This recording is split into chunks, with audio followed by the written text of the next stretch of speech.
So hello and welcome to this week's asana class. Today we're going to be exploring Balasana or child's pose.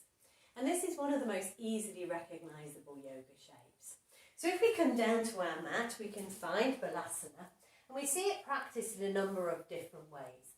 So we have a narrow knee Balasana where we bring our knees, our calves, our feet together, sink our sit bones back, bring our heads to the floor and bring our arms behind us, settling into a seed shape or a shape that represents the embryo in the mother's womb. We also see a number of variations into Balasana. So if we come into our tabletop, we take our knees to the about mat width apart, bring our big toes together, sink our sit bones back, and this time keep our hands forwards in the ultimate act of surrender, bringing our forehead to the mat. We might use a brick or a block to bring the earth to us. And that can feel super comfortable. And maybe if you've attended a yin or a restorative class, you'll have taken Balasana over a bolster. And this is one of my favourite shapes.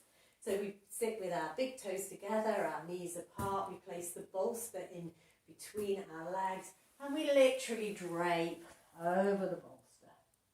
And we can find ourselves lying on the bolster with our head turning to one way, or maybe making a pillow with our hands and propping our forehead.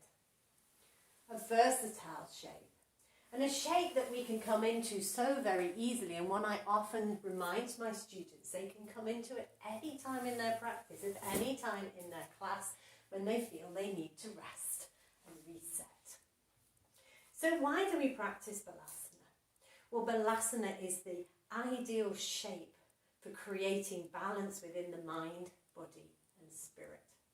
Like all forward folds, it helps us to soothe and regulate our nervous system and puts us into that state of rest and digest, stimulating what's known as our parasympathetic nervous system. It's ideal for managing stress and anxiety and also for working with blood pressure and helping us to reduce blood pressure. So what's not to like? If you don't have a bolster at home, grab yourself a couple of bed pillows and settle, indulge, bring your heart to the earth and enjoy Balasana. Thank you for watching and I'll see you soon.